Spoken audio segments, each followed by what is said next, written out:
Sejam muito bem-vindos e bem-vindas ao Green Steps, o seu podcast sobre trajetórias pessoais, acadêmicas e profissionais na sustentabilidade. Tudo pronto para a conversa de hoje? Sou o Luiz Guilherme e a nossa convidada é para lá de especial. Pela primeira vez no outro lado do oceano, mais precisamente em Portugal, converso com a Inês dos Santos Costa. Ela é engenheira ambiental e foi adjunta do Ministro do Ambiente e do Ministro do Ambiente e Transição Energética para a área da economia circular entre 2016 e 2018, bem como secretária de Estado do Ambiente entre os anos de 2019 e 2022, todos os cargos exercidos no governo de Portugal. Além disto, a Inês possui uma fascinante trajetória acadêmica e também na iniciativa privada. Ela tem um extenso trabalho na pauta da economia circular, um conceito que se embasa na redução, partilha, reutilização e recuperação de materiais e produtos existentes, prolongando assim o ciclo de vida desses últimos. É um contraste com o modelo de economia linear que se concentra no conhecido produzir, utilizar e jogar fora. A economia circular busca manter os materiais na economia sempre que possível e os benefícios são inúmeros, como a redução da emissão de gases com efeito estufa, melhor aproveitamento da matéria-prima na cadeia de produção, investimentos na inovação e outros. Obviamente, não vou contar outros spoilers sobre essa fascinante área, porque essa conversa se concentra também neste incrível e inovador tópico. Para além desta pauta, iremos conversar sobre a carreira da Inês Costa no governo de Portugal, conselhos acadêmicos e profissionais para aqueles que desejam atuar na sustentabilidade com foco na economia circular, e demais temas relacionados. Não se esqueça de seguir o Green Steps Podcast no Spotify, Google Podcasts, Apple Podcasts e YouTube, assim como de dar 5 estrelas no Spotify e Apple Podcasts. Isto é algo que ajuda muito no desenvolvimento desta mídia. E vamos lá para mais uma conversa.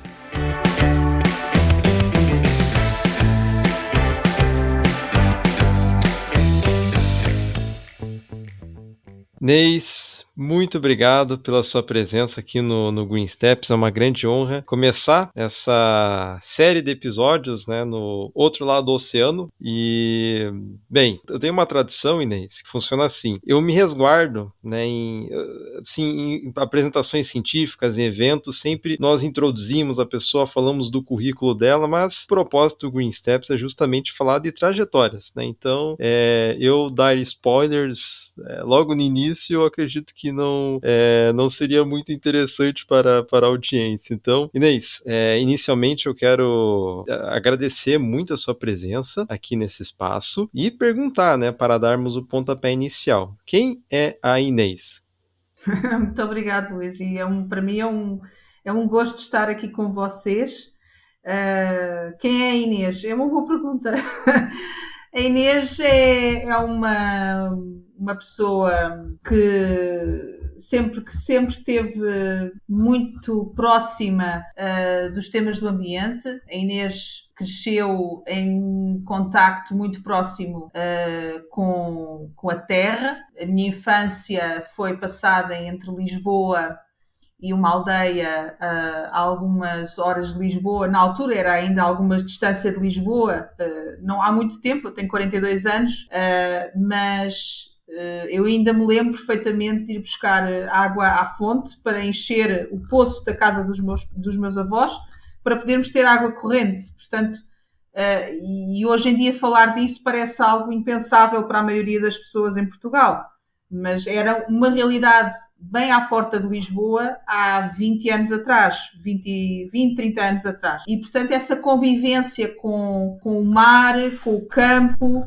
com a natureza, influenciou um bocadinho a minha trajetória tendencialmente para as áreas relacionadas com o meio ambiente. E foi também por essa via que eu acabei por ingressar no curso de Engenharia do Ambiente, numa faculdade em Lisboa, que é o Instituto Superior Técnico, e esse percurso foi bastante pautado por algumas lições que me marcaram depois o meu percurso profissional mais à frente. Eu lembro Por exemplo, a primeira aula que eu tive no curso de Engenharia do Ambiente foi com um professor que infelizmente já faleceu, o professor Delgado Domingos, em que ele nos mostrou, e ainda, na altura ainda havia retroprojetor, que é, eu não sei se é o mesmo termo que se usa no Brasil, mas era um projetor com um espelho, que agora é tudo informático, não é? Mas na altura ainda era retroprojetor e acetatos, e ele mostrou-nos um acetato de um pão de forma, de um pão. E ele perguntou à classe o que é que nós víamos naquele acetato. E obviamente que as pessoas riram-se um bocado e disseram, é um pão. Mas na verdade ele disse assim, sim, é um pão, mas vocês não veem a energia que foi feita para fazer esse pão, que foi utilizada para fazer esse pão, vocês não veem o trigo que foi semeado para fazer esse pão, a mão de obra que esteve envolvida, o transporte que esteve envolvido. E portanto logo na primeira aula do curso eu levei um bocadinho um banho de realidade, porque realmente nós não vemos aquilo que está por detrás dos objetos que nós usamos do dia a dia, nas escolhas que nós tomamos enquanto cidadãos e enquanto consumidores no nosso dia a dia. Temos muita dificuldade em ver o impacto associado às coisas que nós usamos no dia a dia. E isso foi essencial para depois, mais tarde, eu trabalhar no Centro de Investigação, que é o IN+, que é o Centro de Investigação do Instituto Superior Técnico, dedicado a tecnologias e políticas de desenvolvimento, na área de ecologia industrial. Foi uma cadeira essencial para a minha formação primeiro enquanto investigadora, depois enquanto profissional e mais tarde como secretária de Estado. Fiz mestrado e fiz doutoramento no IN+, e o doutoramento, sobretudo, foi um doutoramento dedicado à ecologia industrial e ao tema das simbioses industriais, em que basicamente nós olhamos para os ecossistemas naturais como modelos de relações que depois nós queremos traduzir no sistema industrial, de maneira a formar uma comunidade de indústrias que, em conjunto,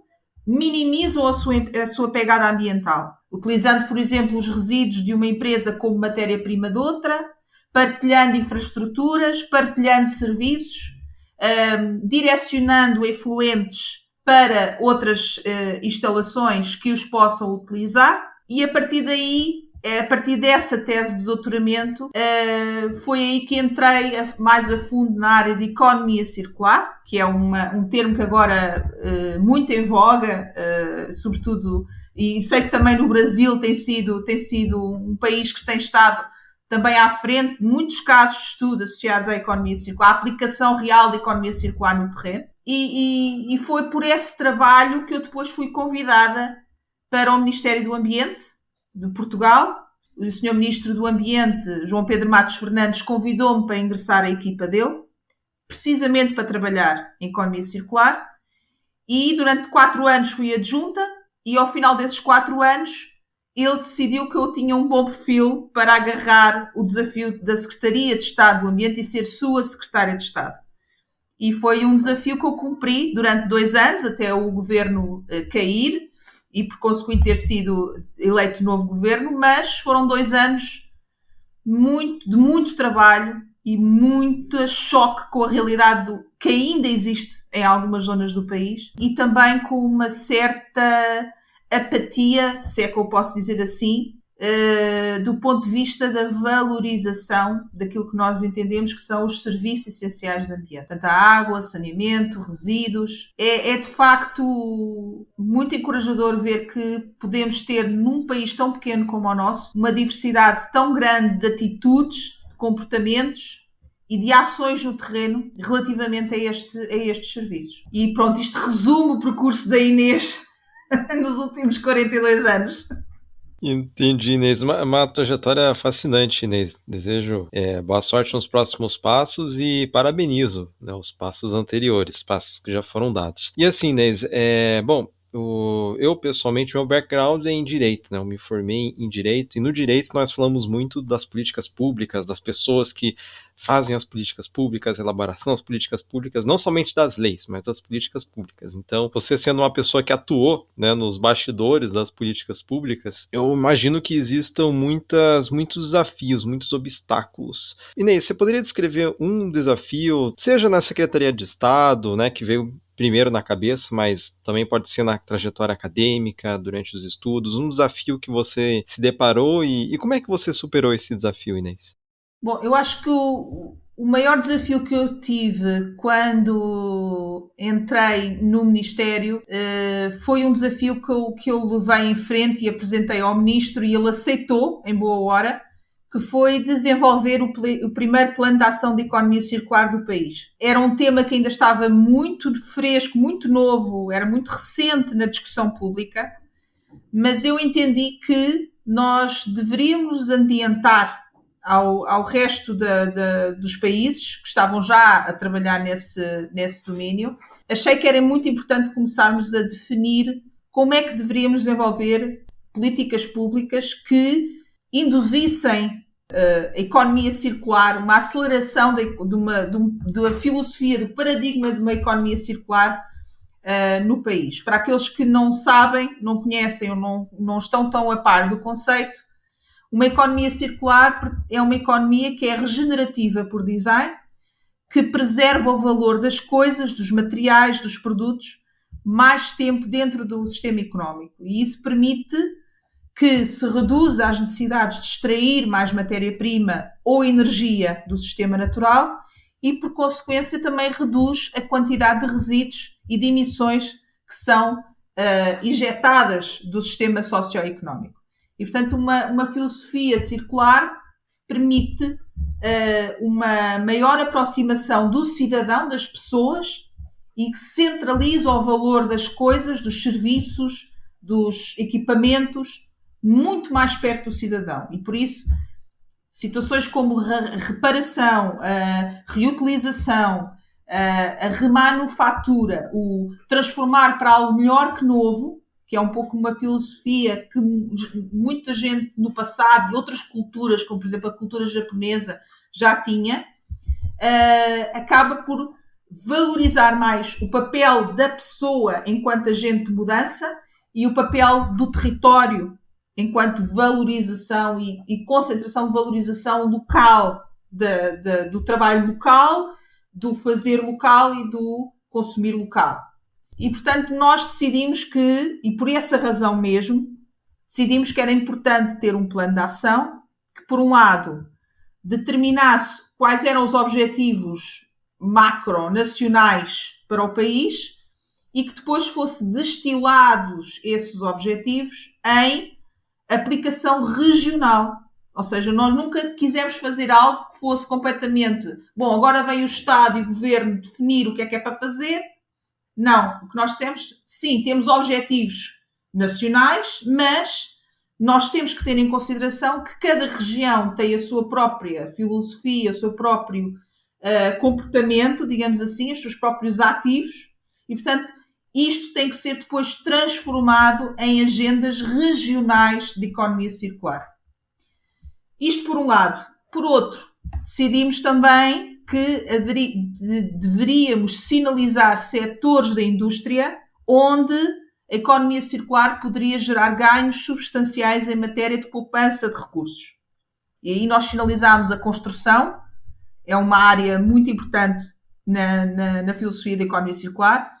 Sinalizámos a construção, a indústria têxtil, que em Portugal tem um peso significativo, os equipamentos de consumo e a distribuição, portanto o retalho, os bens de consumo tradicionais, e o turismo, que também tem aqui uma grande percentagem do tecido económico nacional.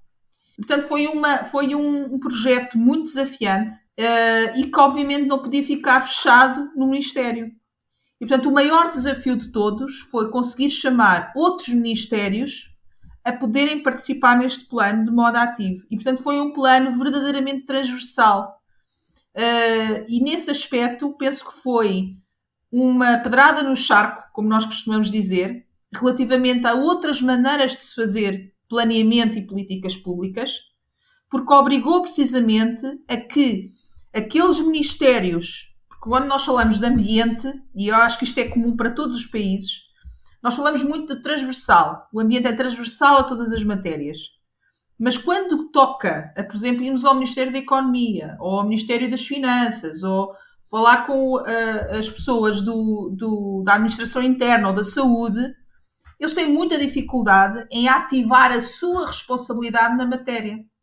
Nós dizemos que o ambiente é transversal, mas depois, quando espera-se que nós façamos algo, estamos noutra área da saúde, por exemplo, ou na defesa, quando se espera que nós façamos algo para corresponder à nossa cota-parte de responsabilidade na preservação do ambiente e preservação dos recursos naturais, ficamos um bocadinho arredados, é o que se sente. As pessoas não correspondem à expectativa dessa transversalidade.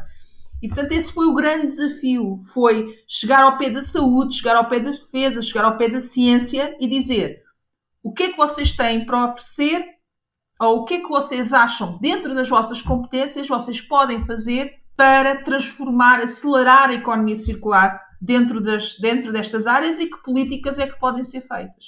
E esse trabalho foi feito com cada ministério, embora haja um grupo mais nuclear, que foi o da ciência, agricultura, economia e... está-me a faltar um... Não, é todos. Ciência, economia, agricultura e ambiente. Foram os 4 que fizeram o núcleo duro e depois foi transversal de facto.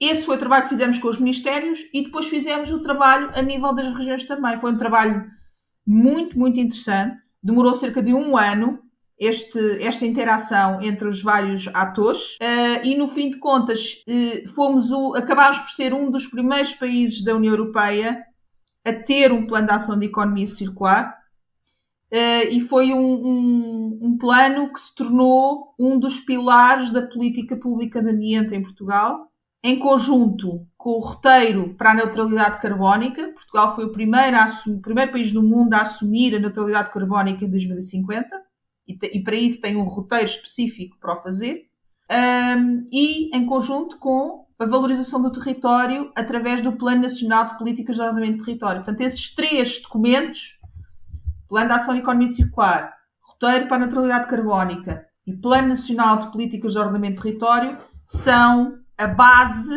de toda a infraestrutura de políticas públicas dos últimos anos, dos últimos 6 anos já, em termos de ambiente a nível nacional. Esse desafio, Inês, do meio ambiente ser visto como uma pasta setorial, né, é muito recorrente, né? Eu vejo com colegas de praticamente todo mundo. Alguns países acabam quebrando isso de uma forma mais assertiva, né? Mas, por exemplo, aqui no Brasil, nesse começo de ano nós tivemos muitos desastres. E a pasta de desastres no Brasil é sempre vista como algo... isso aqui é com certeza um problema só da defesa civil, né? Talvez seja um problema da economia, que vai ter que obter um orçamento à parte para cobrir, a fim de cobrir os gastos, mas enfim, né, isso aqui é a maior parte da defesa civil, né, então esse é um problema que eu falo dos desastres porque eu investigo precisamente essa pauta, e é muito forte isso na mentalidade de algumas pessoas. Mas, Inês, prosseguindo aqui ainda sobre a sua trajetória, quem foram as pessoas, né, aqui são 2 perguntas, quem foram as pessoas ou qual foi a pessoa que lhe inspirou a seguir na engenharia ambiental e como foi decidir pela engenharia ambiental? Foi um processo? Você comentou alguns aspectos no início da nossa conversa, mas como foi? Foi um processo? Foi um gatilho? E quando eu digo gatilho, é no sentido, nesse dia eu decidi que seria engenharia ambiental, ou foi um processo que várias circunstâncias foram correndo e entraram no caldeirão e, poxa, é agora aqui que eu decidi?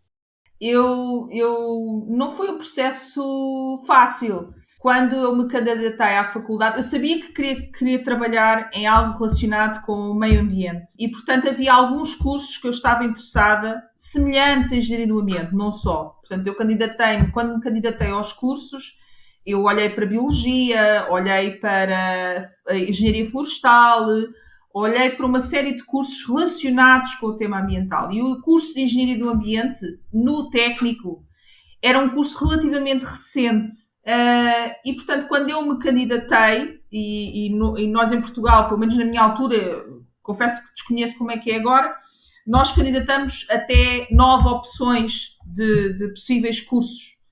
E eu acabei por ficar, a minha média de curso, Portanto, qualquer um deles, para mim, era interessante do ponto de vista dessa ligação às áreas de ciência do ambiente. Mas a engenharia do ambiente foi, de facto, aquilo que acabou por a minha média, o meu perfil do ponto de vista académico, mais se encaixava naquele curso.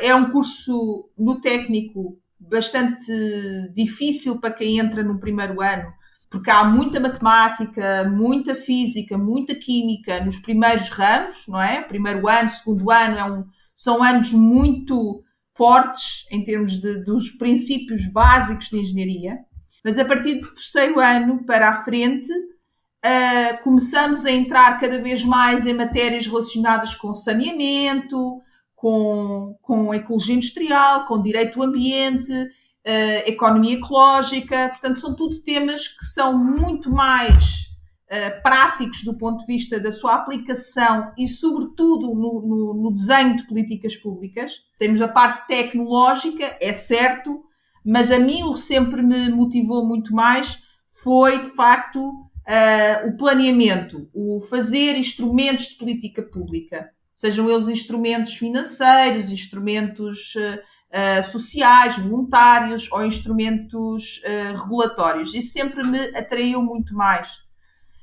E a área dos materiais, em particular, e a relação, de facto, a visão de sistema, porque há bocadinho estavas a falar da questão da transversalidade e de como, de facto, há muitas pautas que se isolam um bocadinho. Isso é errado porque nós vivemos num sistema complexo, muito interdependente. Nós dependemos literalmente uns dos outros. E, portanto, é errado nós estarmos a desenhar políticas públicas que não falam com os vizinhos do lado. E, portanto, o nosso sistema é só chama-se planeta Terra, e, portanto, faz todo o sentido que pensemos dessa lógica de sistema integrado. E, de facto, a engenharia do ambiente possibilitou-me essa abordagem de sistémica, de visão sistémica, de análise da complexidade e de que há realmente valor na complexidade. Complexidade não é complicar, é diferente. O que é um sistema complexo pode não ser um sistema complicado. É simplesmente um sistema interconectado. E há beleza nessa conexão entre as várias entidades. Para isso eu devo muito a alguns professores que me acompanharam nesta jornada. O professor Delgado Domingos, que eu falei há pouco, que infelizmente já faleceu, mas ainda temos o professor Paulo Ferrão, que é uma pessoa, um especialista em ecologia industrial e que ainda leciona no técnico. Devo-lhe a ele muito dos ensinamentos e de pensar estes sistemas complexos, devo a ele. O professor Manuel Heitor, que também foi Ministro da Ciência, cá em Portugal, e que também sempre puxou muito pelos seus alunos para pensar fora da caixa. O professor Mariano Gago, que infelizmente também já faleceu, já não está connosco, e que foi aquele que me disse a mim, da primeira vez que eu fiz uma apresentação sobre simbioses industriais, e ele perguntou-me, então, mas esta é a tua tese de doutoramento, não é? E eu, na altura, era simplesmente um trabalho de doutoramento ou de mestrado, já não me recordo bem. Portanto, ele percebeu logo ali que aquilo tinha pernas para andar e, portanto, era de facto uma área super interessante e que eu devia fazer daquele tema a minha tese de doutoramento. E também o secretário-geral das Nações Unidas, o engenheiro António Guterres, foi meu professor numa cadeira de desenvolvimento sustentável também associado ao mestrado. Também ele viu naquele trabalho mérito para se prosseguir como um trabalho de doutoramento. E finalmente o próprio ministro, João Pedro Matos Fernandes, que soube escolher a sua equipa ministerial com olho de lince, muito pragmático, uma pessoa inteligente e que realmente deu uma oportunidade de subir um bocadinho mais na hierarquia de políticas públicas e deu-me a oportunidade de ter tido esta experiência na Secretaria de Estado. Portanto, são pessoas, realmente é uma parelha muito masculina, é verdade. Também há muitas mulheres que me influenciaram. A Leila Caroglu, a Kate Raworth, mas são tudo pessoas que eu conheci já numa fase conheci de perto, pessoalmente, já numa fase muito mais avançada do meu percurso. E, portanto, se eu posso dizer que as pessoas que estão mais envolvidas diretamente em eu ter chegado onde cheguei e com o conhecimento que tenho hoje, foi muito graças a eles, sim.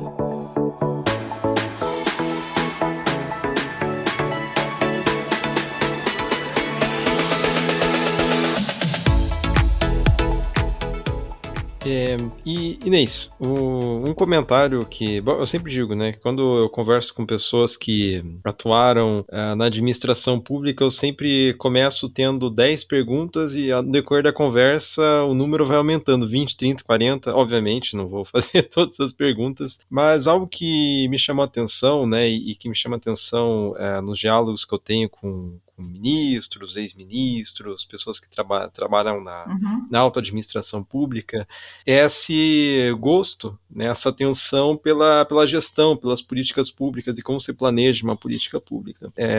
Eu, particularmente, também sou apaixonado por essa área. E, Inês, bom, você trabalhou na Secretaria de Estado do Meio Ambiente de Portugal, que é um cargo que vamos colocar assim, a sua posição impactou a vida de milhões de pessoas, né? E se colocarmos no contexto da União Europeia, que tem aquele organismo, né, que um país pode afetar o outro, né? Esse milhões é multiplicado por 2, por 4. Então, como foi trabalhar como foi trabalhar nesse cargo de secretária de Estado do Ambiente de Portugal, Inês? O que você aprendeu com essa experiência? Que no começo você pensava A e quando saiu passou a imaginar B, né? O que você extraiu dessa experiência, Inês? Por acaso é curioso que faças essa pergunta. Eu costumo dizer muitas vezes que para quem vem do meio académico ou do privado, porque eu ainda tive um período em que trabalhei como consultora sénior numa empresa, há 3 drivers, há sempre aquela tentação de olharmos quem está de fora, olha para a política e pensa assim, seus malandros, porque é que não fazem assim, porque não fazem assado, e porque é que é esta decisão, porque não é aquela decisão. Porque é natural, quer dizer, é natural, uma pessoa tem a sua opinião e acha que devia ser A e não B. Quando passei para a administração pública, é todo um mundo novo que se abre, porque aí não é só a tua voz que tem que ser ouvida, são a voz de várias pessoas e tem que se chegar em conjunto a um consenso, que muitas vezes esse consenso é o consenso possível, não é necessariamente aquilo que tu querias que acontecesse, mas é aquilo em que todas as partes estão dispostas, ok, eu encontro também caminho.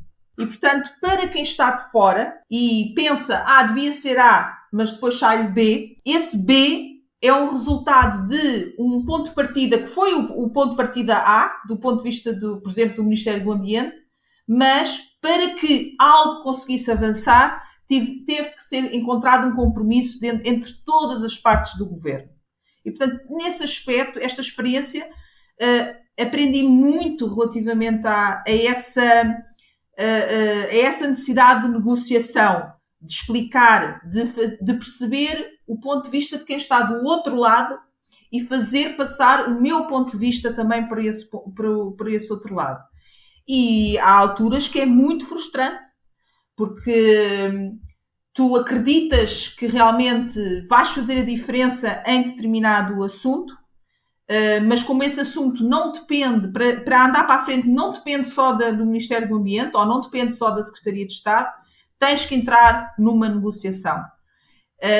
E a partir daí há todo um trabalho de formação, de negociação, de diálogo que tem que ser feito, que às vezes resulta e leva à solução que tu idealizaste no início. Outras vezes, por força dos stakeholders, de vários grupos de interesse, por isso é que também temos, por exemplo, consultas públicas. associadas aos nossos planos e às nossas diretrizes. Acabamos por, às vezes, ficamos um bocadinho aquém daquilo que nós inicialmente teríamos previsto, porque às vezes não é demasiada ambição, às vezes são as condições do contexto que, infelizmente, condicionam a ambição a que nós nos propusemos no início. Isso acontece. E, portanto, acho que tomei um banho dessa experiência. Agora, nunca comprometi, e isso eu consegui sair, portanto, quando saí do governo, eu acho que nunca comprometi a minha visão das coisas. Continuei a acreditar nela, continuo a defendê-la, tentando explicar o melhor possível o meu ponto de vista e onde é que estão os prós e os contras associados a essas opções. Algumas vitórias, algumas lutas ganhei, outras lutas não ganhei, mas a vida é assim mesmo. E isso também acontece em milhentas outras situações do nosso dia-a-dia. Acho que o saldo é claramente positivo.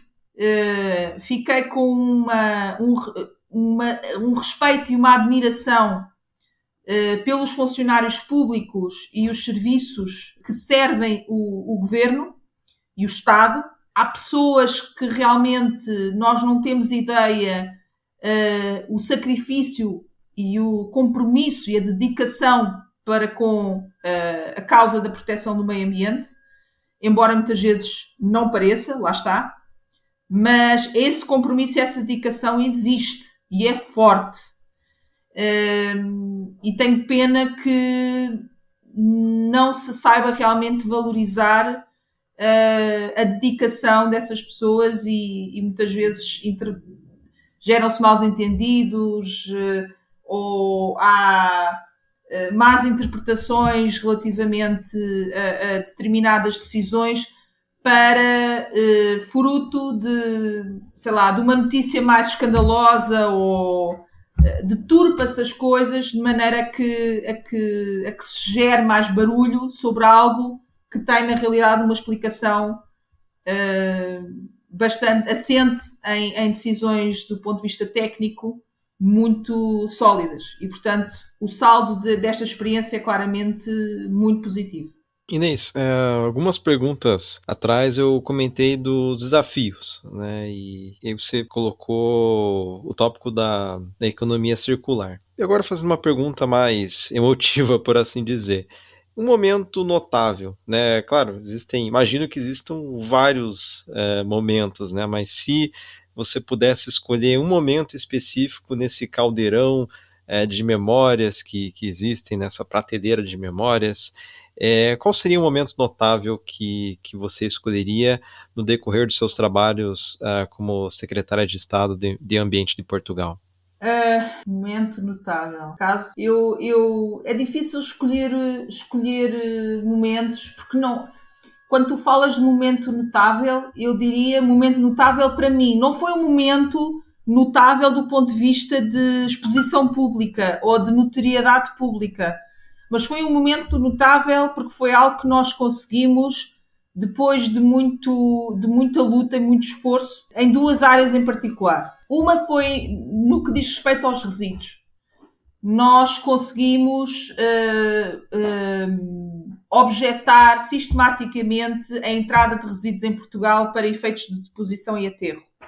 Nós temos uma política de gestão de resíduos agora que começa-se a transformar finalmente, mas que durante muito tempo estagnou e que momentos difíceis de intervenção do FMI, da Troika, que acabou por descarrilar muitos dos planos que estavam a ser feitos em meados dos anos 2008, 2010, de recolha de biorresíduos, de aumentar a recolha seletiva mais próxima do cidadão.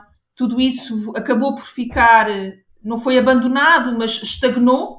E agora voltámos outra vez com este governo, voltámos a reiniciar todo esse trabalho, porque agora também temos uma Comissão Europeia que diz que passa a ser obrigatório, onde antes não era obrigatório, agora passará a ser obrigatório. E nesse âmbito, obviamente que as infraestruturas de gestão são infraestruturas que geram muitos ódios, muitos efeitos de not in my backyard por parte dos cidadãos, e os aterros são sem dúvida uma dessas infraestruturas. E que nós estávamos a colocar a segurança do país em termos de autossuficiência em risco ao aceitar resíduos vindos de outros países para serem colocados em aterro. E, portanto, quando assinei a objeção sistemática, foi uma vitória desse ponto de vista, foi um marco, porque a partir deste momento começámos a dizer vamos ter que começar a olhar para este ecossistema de gestão com muito mais atenção. Tem que haver aqui um esforço muito mais atento à gestão deste ecossistema.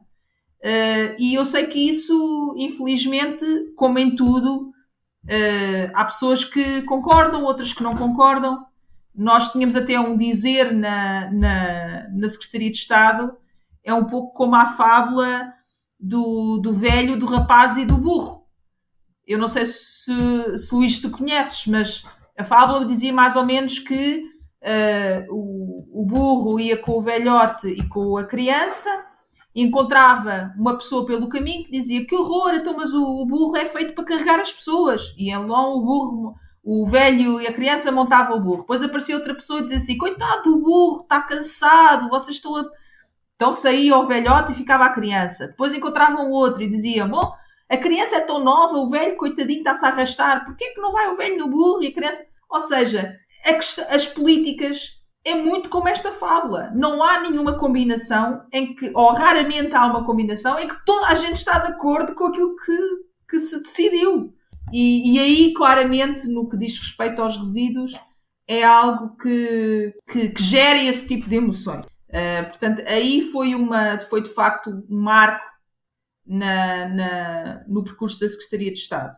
E depois houve outros mais complicados, relacionados com o Covid, por exemplo. Foi um período muito complicado, quando a pandemia, no pico da pandemia, em que tivemos que fazer um esforço com todos os municípios, com a entidade reguladora, com as empresas de águas e saneamento e de resíduos, para que nada parasse em tempo de pandemia.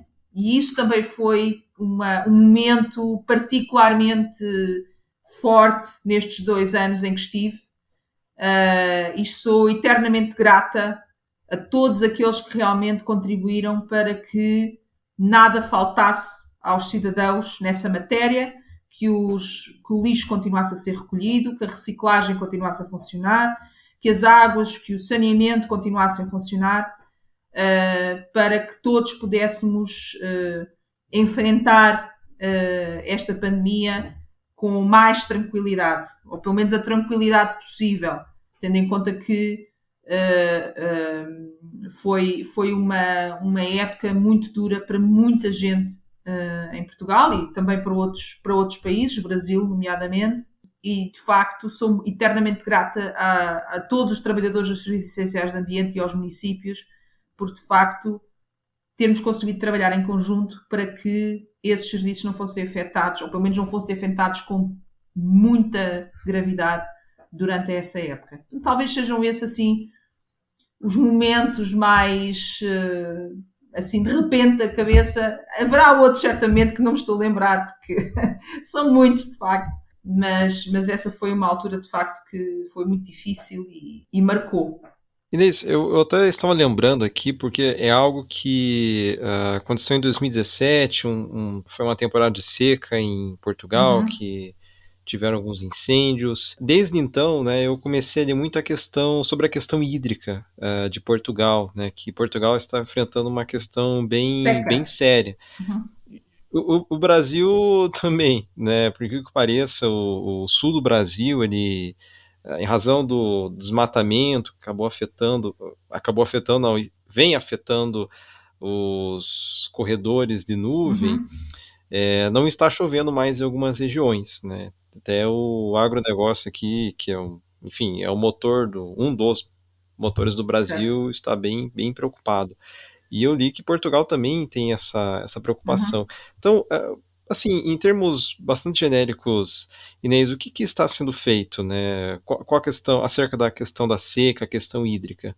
Bom, no que diz respeito à seca, Portugal de facto enfrenta um período já alargado de períodos de seca que alternam entre seca severa, seca grave. Agora, por acaso, não estamos a atravessar estamos a atravessar um período úmido. Em abril tem chovido muito, graças a Deus, mas isso não afasta o espectro da seca no nosso país. E eu já disse isto noutras alturas, nós temos que, de facto, deixar o discurso ao sabor da meteorologia e devemos agir em função do clima e não da meteorologia. E, de facto, Portugal tem feito um caminho, um percurso do qual eu pude participar. Não começou comigo, já veio de antes. O Sr. Ministro foi uma das primeiras causas que ele levou em frente no que diz respeito ao ciclo urbano da água, mas também aos recursos hídricos. Do modo geral, nós temos trabalhado a gestão de bacias hidrográficas, da recuperação de rios e ribeiras, portanto, em alguns casos, não é renaturalizar, é assim que se chama o termo, mas estamos a utilizar engenharia de base natural para recuperar rios e ribeiras, por exemplo, em território nacional, quer em contexto urbano, como fora do perímetro urbano. E isto tem várias vantagens do ponto de vista de biodiversidade, controle de temperatura, qualidade do solo, qualidade do ar.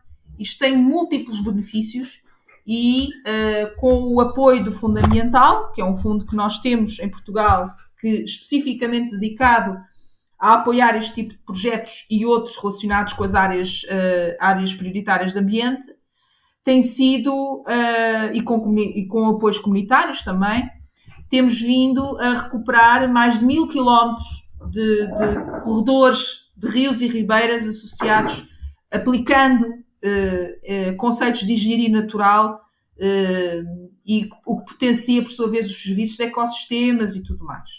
Temos trabalhado também na redução das pressões de poluição nos rios e ribeiras. Luís, tu falaste do agropecuário, aqui também é o caso. A agricultura é responsável por cerca de 70% do consumo de água em Portugal. Nós temos vindo a trabalhar com o Ministério da Agricultura também no sentido de melhorar o controlo sobre, por exemplo, no caso do que diz respeito à pecuária, o controlo sobre as descargas dos pecuários em meio hídrico. Lá está, como existe aqui uma dupla tutela, tem que ser uma resposta em conjunto e com eles e com o Ministério da Agricultura trabalhamos soluções de valorização de efluentes pecuários para a produção, por exemplo, de biometano, eletricidade, composto e outro tipo de extração de nutrientes. E isso tem ajudado a gradualmente transformar o panorama do setor para cada vez mais valorizar e olhar para a sua unidade de negócio enquanto sistema e não enquanto como uma abordagem linear em favor de uma abordagem circular. É isso que nós trabalhámos também com o Ministério da Agricultura. A reutilização de água residual tratada, isso também foi uma grande bandeira que nós começámos no anterior governo, porque esgoto tratado é água que pode ser utilizada noutro tipo que não consumo humano, obviamente, mas pode ser utilizada para a rega de jardins, para sistemas de arrefecimento e outras utilizações não potáveis, mas que podem utilizar aquela água. E nós tivemos pilotos, sobretudo na zona sul do país, que é onde os efeitos da seca se sentem mais, tivemos vários pilotos relacionados com a reutilização de água residual tratada na agricultura, com muito bons impactos, porque aqui há uma certa barreira de desconfiança que é preciso reduzir, e nós, felizmente, tivemos a oportunidade de trabalhar com agricultores e vitivinicultores, produtores de vinho, que utilizaram essa água, e também já é algo que nós já estamos a expandir também no âmbito do ciclo urbano da água. Portanto, cada vez mais vamos começar a água reutilizada tratada vai ser cada vez mais uma questão, bem como o aproveitamento das águas pluviais em contexto urbano. Também o último plano estratégico das águas refere especificamente as águas pluviais, porque a entrada de águas pluviais no sistema urbano de saneamento encarece o serviço de saneamento e é uma fonte de água que nós poderíamos realmente estar a separar e a reutilizar para outros fins.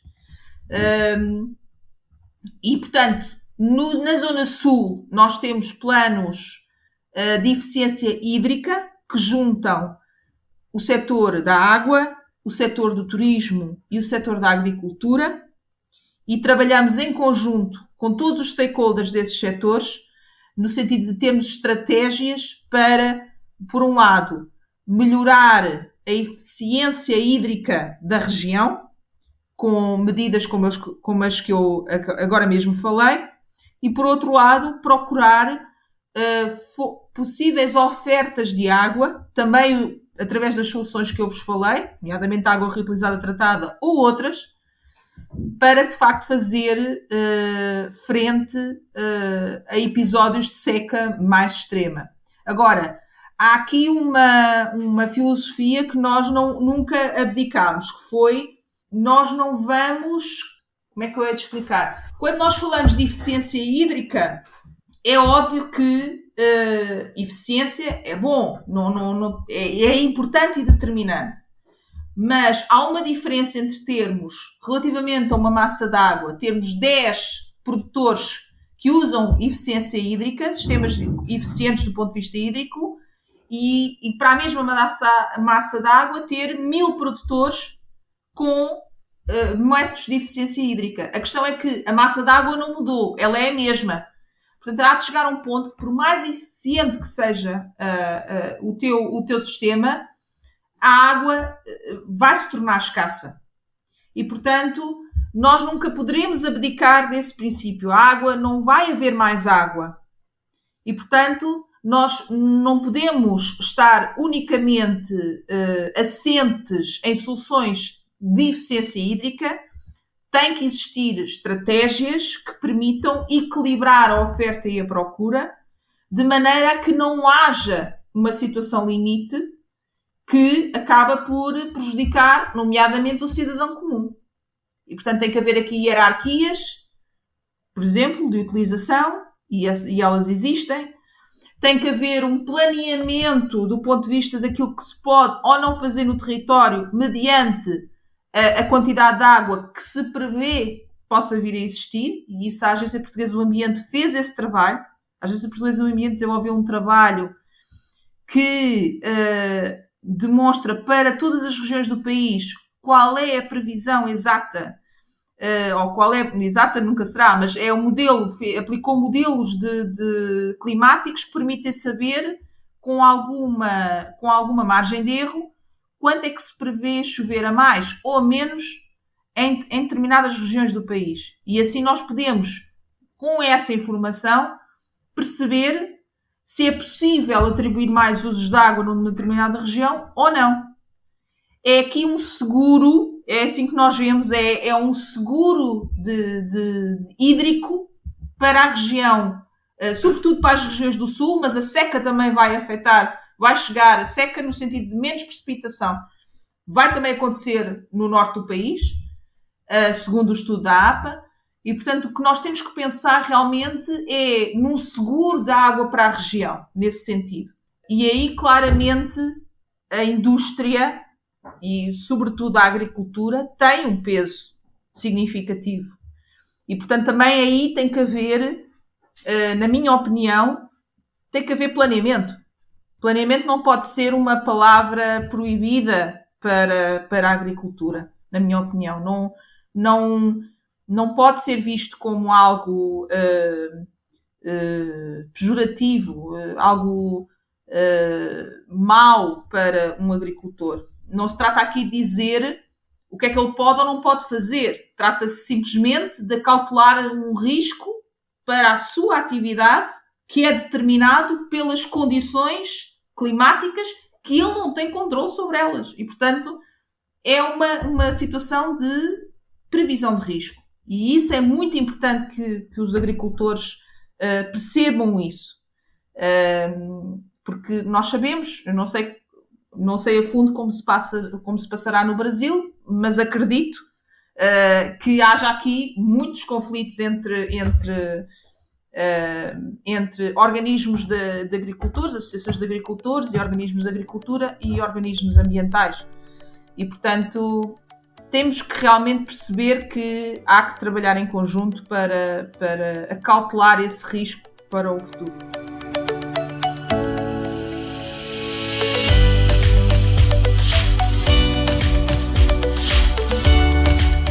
E Inês, nessa parte final do podcast, aqui também traçando uma espécie de... É quando a geração mais experiente dá a mão, né, para a geração que está surgindo. Uma pergunta, né, para iniciarmos esse último bloco, e até lembrando de um comentário seu, Inês, que eu assisti numa entrevista, que me corrija se eu estiver errado, mas é que você comentou na entrevista que às vezes a pauta ambiental para você é uma montanha-russa, né? Às vezes acorda muito inspirada, outro dia nem tanto. Isso eu acredito que é muito comum para mim, ainda mais eu que trabalho com desastres, né? Então no meu Twitter é até algo complicado, né? Porque no meu Twitter só tem pessoas que trabalham com a pauta dos desastres, né? Até mais focado que no LinkedIn, né? Que eu acabo tendo conexões em mais áreas, né, da sustentabilidade.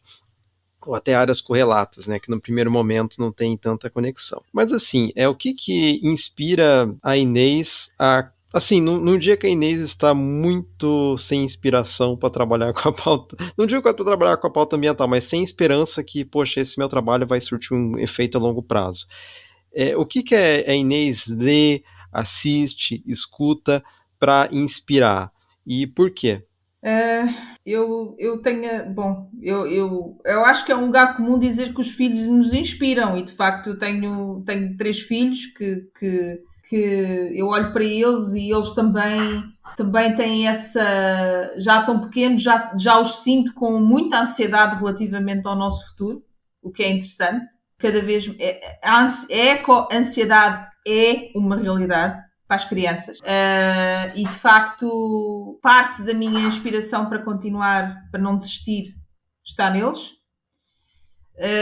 A outra parte de inspiração para eu não desistir, vou encontrar força a pessoas com as quais eu encontro uma facilidade de partilha e desabafo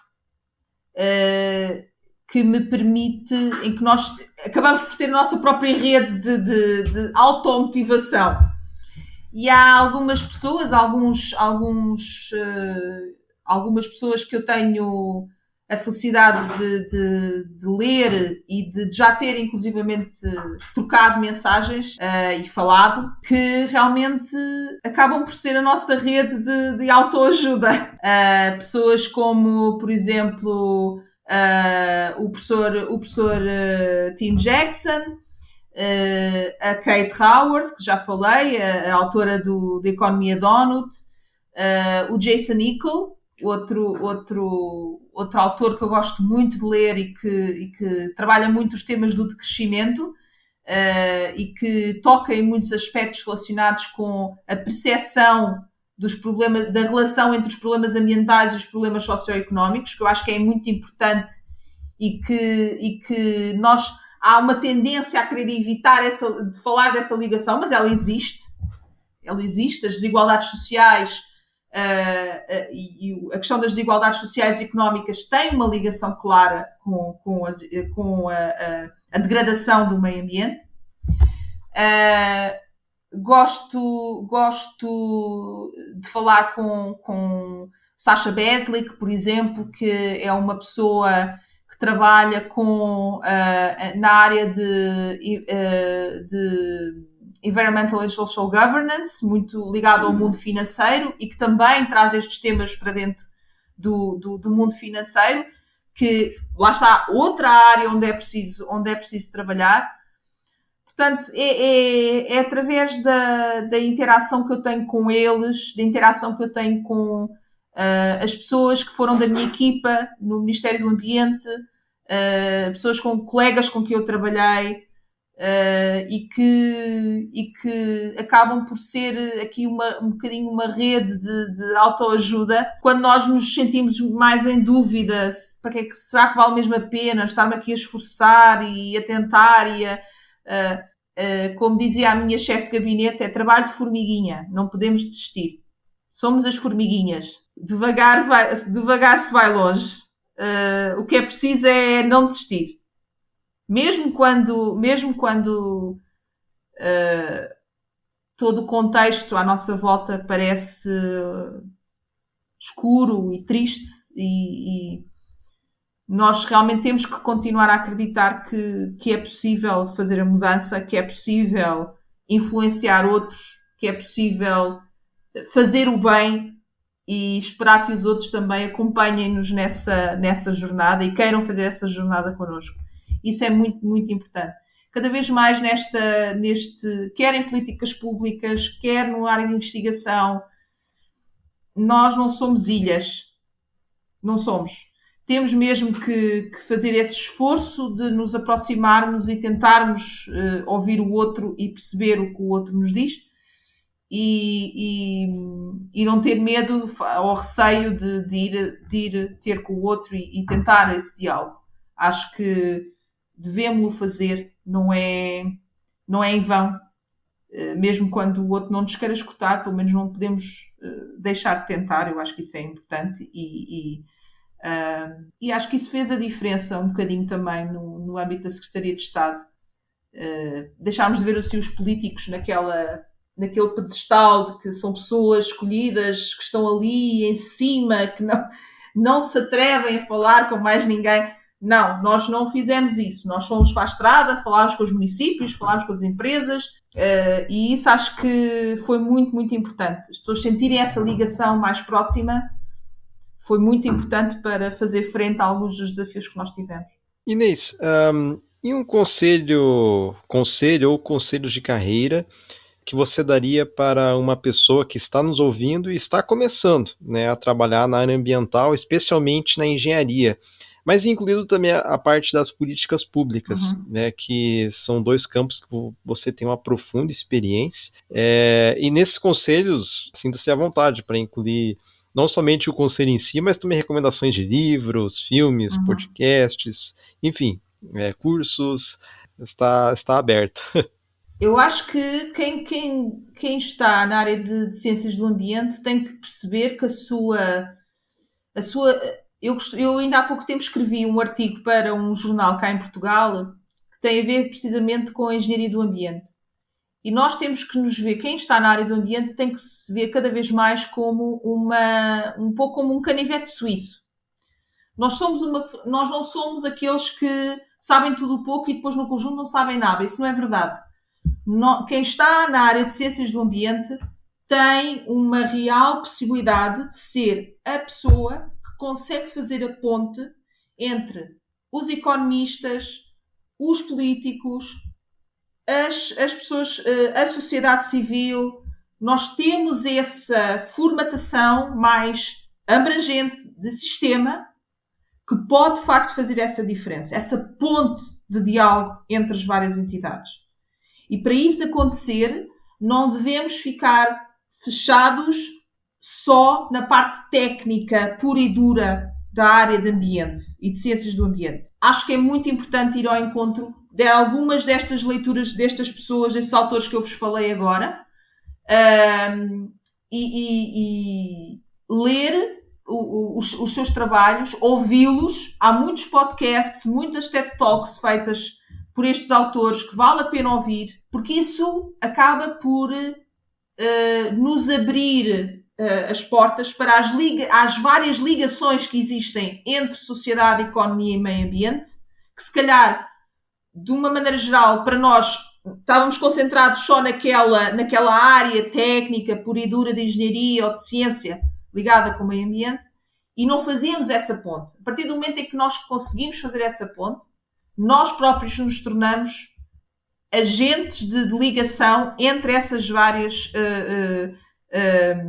entidades. E, portanto, eu acredito que alguém que trabalha na área de ciências do ambiente ou engenharia do ambiente tem esse potencial. E se quiser o ativar, pode ativá-lo. Não é necessário. Eu, por exemplo, eu fiz o curso, fiz o mestrado, fiz o doutoramento, mas eu não tirei um curso de economia, eu não tirei um curso de direito, mas existe informação e existe literatura que nós facilmente podemos aceder e que rapidamente começamos a fazer as ligações entre os vários assuntos que nos permitem depois, num diálogo com outros, demonstrar onde é que estão as mais-valias associadas a determinado projeto ou a determinada política pública. E isso é muito importante. Sabemos os casos, os exemplos.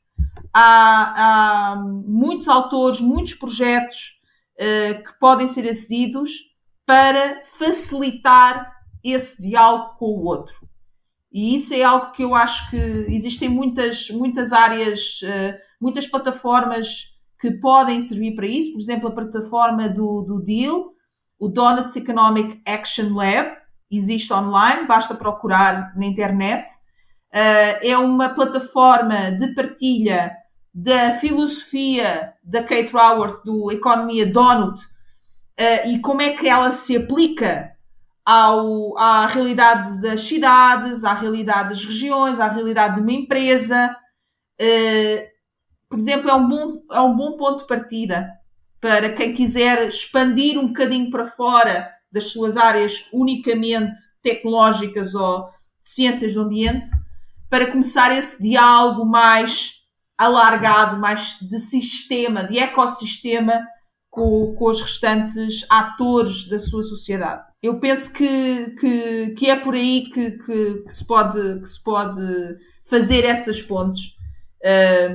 Comigo foi muito esse conhecimento, essa abertura a esse nível de conhecimento foi muito transformador em termos de modelos de pensamento.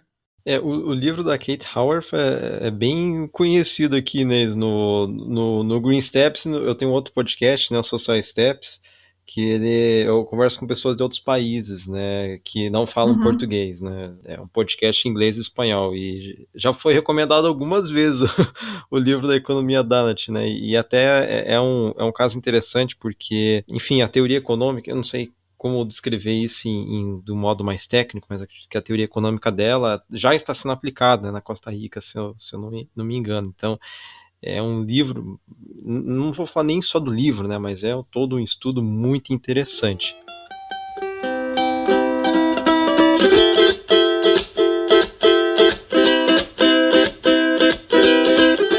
Bom, Inês, para encerrarmos a nossa conversa, uma última pergunta. Qual mensagem, né, você daria, ou você dá, melhor dizendo, para uma pessoa que quer trabalhar com o meio ambiente?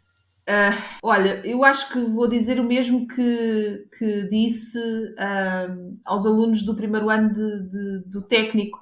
Eu fui convidada para deixar uma mensagem no início do ano, 20 anos depois de ter de lá saído, e o que eu disse a eles é que eles nunca desistissem.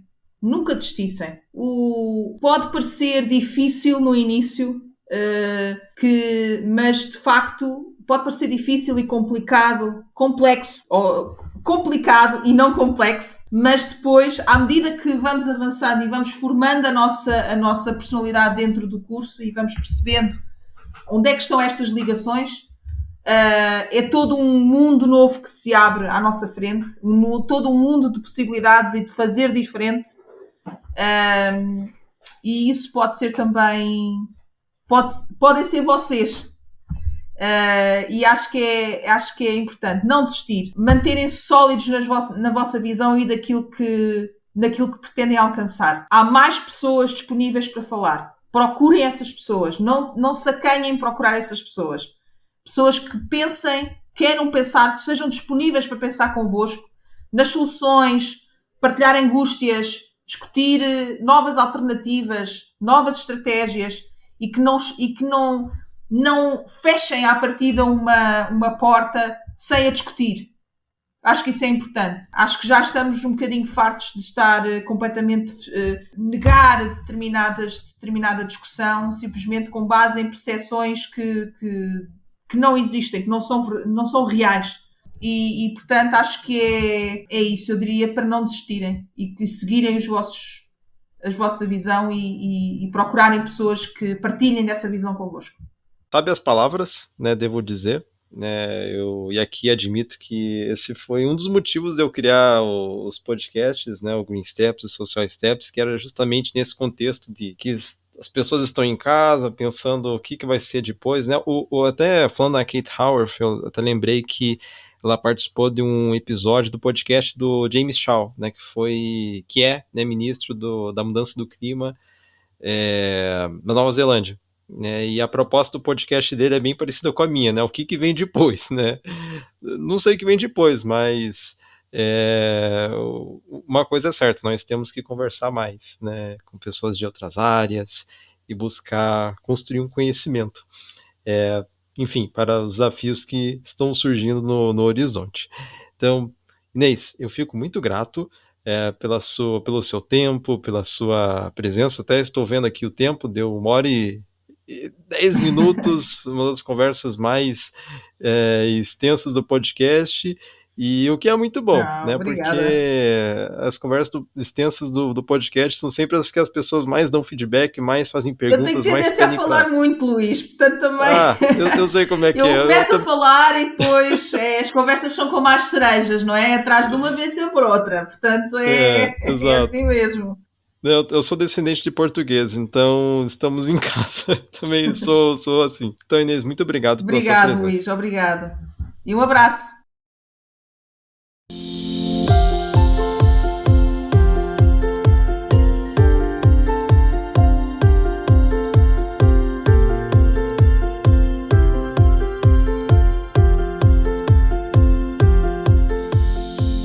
Muito obrigado por ter escutado este episódio. Se gostou, não se esqueça de recomendar o Green Steps Podcast para suas amizades que também gostam da pauta sustentabilidade. E se você pretende seguir uma carreira internacional, não se esqueça de checar o Social Steps, o meu podcast de conversas com profissionais de diversos países pelo mundo que estão criando impacto positivo na sociedade. A lista de episódios você pode checar no meu site pessoal, luisguilhermendemelo.com, que está na descrição deste capítulo. Os episódios são em inglês e espanhol. No próximo mês, para celebrar o primeiro ano de aniversário do Social Steps Podcast, será lançada uma nova categoria chamada Women in STEM, com diálogos de mulheres que estão trabalhando com ciência, tecnologia, engenharia e matemática. O Green Steps Podcast retornará em breve com mais uma conversa.